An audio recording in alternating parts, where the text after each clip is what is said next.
Yeah, as well. You have to go a little bit further upstream as well to their threats. They're not just going to obviously come at the ruck really hard like they did to Scotland and then shut you down with that blitz defence. They're very, very good defensively in a line-out and very, very good defensively with a scrum. The scrum is an attacking tool for them. So that way of getting into the game as well is potentially going to be, you might not have it as easily as they did today, Ireland did today, the last few days. But the good news then, though, surely, is that Ireland definitely improved in both of those factors. Scrum held up 100%. Well today, line-out was really, really good too. Yeah. Against, obviously. A caveat against, Tonga and Romania. You know what I mean? Like, you're coming up against the world champs who are hitting a really good vein of form. Ireland they're going to have to try and orchestrate a game that has high ball and play minutes, high speed meters into the game as well, because you've got, Ireland are not going to get into an arm wrestle with South Africa. That's, I don't think, the way they win. The way they win is moving these big players around the field, not letting them have this really slow cadence of a game and going from set piece to set piece. They got to keep the ball in play, keep them moving, and get into that multifaceted play with quick and try and get that quick ruck ball. And that's where Ireland come into their own. Well, on the other end of the scale, you have Ireland, who are looking like absolute world champions right now, Jeff. Can anyone beat them the way that they are playing? Well, who have they played? I mean, they haven't been tested fully yet. They haven't been tested. Yeah, they will this weekend. South Africa coming up this weekend. That's when we'll know. But they're on some sort of winning streak.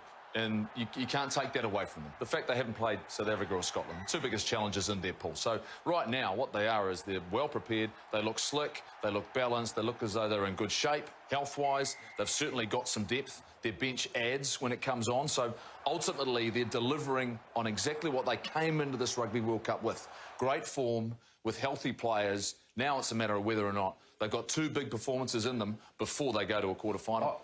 This South African-Ireland game, what a monster clash this weekend.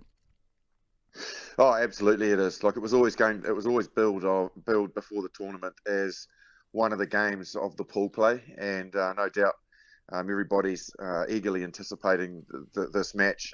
Certainly feel that it's two teams that are very capable of getting to a final and even winning a final, that are going to go toe-to-toe at the Stade de France. It's going to be an absolute belter of a game, and it's going to be fascinating to see how it plays out. Big game this weekend, and let's get to it now. The big game, the monstrous game, the biggest game of all of pool play, even bigger than France and New Zealand, of course, is South Africa versus Ireland. And that is this weekend. It's going to decide who tops that pool, and it's going to decide who plays either France or New Zealand in the quarterfinals. And Ireland looked ruthless against Tonga. They looked ruthless, Chipper. Again, 60% possession, 64% territory, 59 points. They're in a rhythm. And what I like is they're just keeping the combinations together. They know that they'll probably rest them after this. If they can get a result, they'll rest them. They'll know they're through. Unless, you've got to look at Khaleesi and I suppose the team, they have come out in defence of Lebok, but with Pollard coming in, he could be a difference maker. Yeah. He seriously could. And that's the only unknown. I think without that, and I'm obviously a big fan of Marks, so without him there as well, I think you'd have to say Ireland, you would expect to win, but man, Pollard's a game changer. Yeah. We spoke about it, with him missing out, I would. I just think... Even after but he hasn't played a lot. Mate, you know what it's like when you've got experience, muscle memory, you don't need a lot of runs on the board before coming in. He was sort of on the outer, he wasn't starting, and now he's 19 carries, The lines he runs. Oh, just committed. What helps Bundy, I think, as well, is the discipline of his teammates to keep committed to their role in the system and those bodies in motion, because it makes defenders think. And I know I keep harping on about being hesitant, but you see the teams that are hesitant is a lot of the time there's bodies in motion, and you have to make a decision. Yeah. And if you don't make the right one, obviously it ends in. But sometimes when you're just carrying and you're being direct and there's bodies in motion, that's how you pick off that weak shoulder, and that's where he's making a lot of this game. I would put a word in there that I'd use often for the All Blacks. They're clinical, and I think I think they'll make it through. Their tournament is yet to come. They've got Scotland, who are well drilled now. They've got a South African side that is on form. So it's not easy, but they are clinical Mills. They know how to play. Every single player knows what to do. They can hold the ball for multiple phases. If you can't get it off them, you're in trouble. It'd take a miracle, but then Scotland will be aiming for them. South Africa will be aiming for them. So they've got 2 big games coming up. Let's start off, firstly, I think the first couple are fairly obvious. Italy, Uruguay. Italy. Italy, but Uruguay, man, they're not an easy beat. So they could actually be a bit closer than people think, but I'll go Italy. France, Namibia. France. Yeah, France. France, absolutely. Okay, this one is the tougher one. Let's start with you, Bryn. Argentina, Samoa. Man, I'd love to say Samoa. No, I am going to say Samoa. I think Argentina, they're going to have discipline issues, which they've had for a long time. So I'm going to pick Samoa based on that. As I say, I'll stick with my original plan, and Samoa will win that game. Yes, that's going to make that poll super interesting. Yep. Here we go. Well, it doesn't mean we're right. No, this is true. Game's still going to be played out, but you know, you got it right this week. Thanks for having my back. I've just got confidence. Good luck to see you, Khaleesi. He's our skip. Yeah. Just go have my back. Right, Georgia versus Portugal, Bryn. I'll go Georgia. Yep, Georgia. Georgia. England, Chile, I think that's a fairly straightforward one. Okay, so we know you're thinking Ireland. Yes. I'm going to go South Africa. Yes, I like it. I'm Ireland on the fact that I don't know where Pollard's at. Right. I reserve the right to adjust my thoughts when the teams come out. So on Thursday, if Lebok is named, text me. If Lebok's named, Ireland. Ireland. That's nothing on him as an individual. Yeah.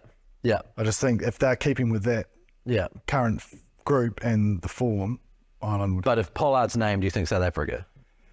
No, I need some time. I just need to assess the team list. I need to see where the props are at for Ireland. So there's a bit going on. Right. So as it stands, there's a fence. I'll go Ireland. Okay, Ireland. I'll go Ireland, but I'm just saying I like to assess the squad. No, I'm going to stick at it, Ross. Yes. Whether Pollard players or not, I'm going South Africa. You're going South Africa, mate. It's only because your flatmate's Quagga Smith. Can we celebrate some of these legends at the Rugby World Cup? Sam Whitelock reached a historic milestone the other day. Johnny Sexton, another one, 38 years old. He's playing at his 4th Rugby World Cup and has just surpassed Ronan O'Gara as the top point scorer for Island Mills. So we've got to celebrate these guys. Absolutely, we do. I mean, you talk about Sam and obviously, what sort of he's done in his position. Yeah. Johnny Sexton, man, he's been around for 2009. Oh, man, it's crazy. And you do. I mean, these are the guys that actually sit there and promote the game, the way they're playing. But to be at that top level as well, wonderful achievement for both of them. Look, and I was only just reminded yesterday because you kind of lose it while the tournament's going on that one of these teams could be out in the quarterfinals. On the other side, one of us in France, it could be out in the quarterfinals, but 2 of those 4 teams aren't going to make it. How do you approach this game if you are South Africa and Ireland? Do you go hell out in this game? Do you hold back? How do you do it?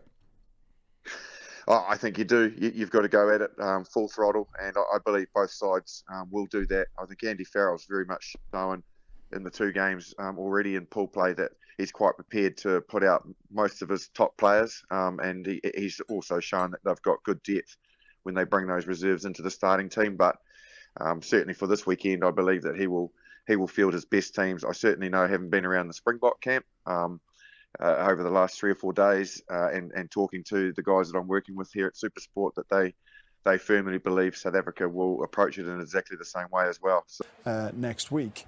But my only concern would be, is South Africa going to really come out of the blocks and shock Ireland a little bit, because they haven't faced anything like that in a while. Which is not their fault, nothing they can do about it, just a reality of the calendar.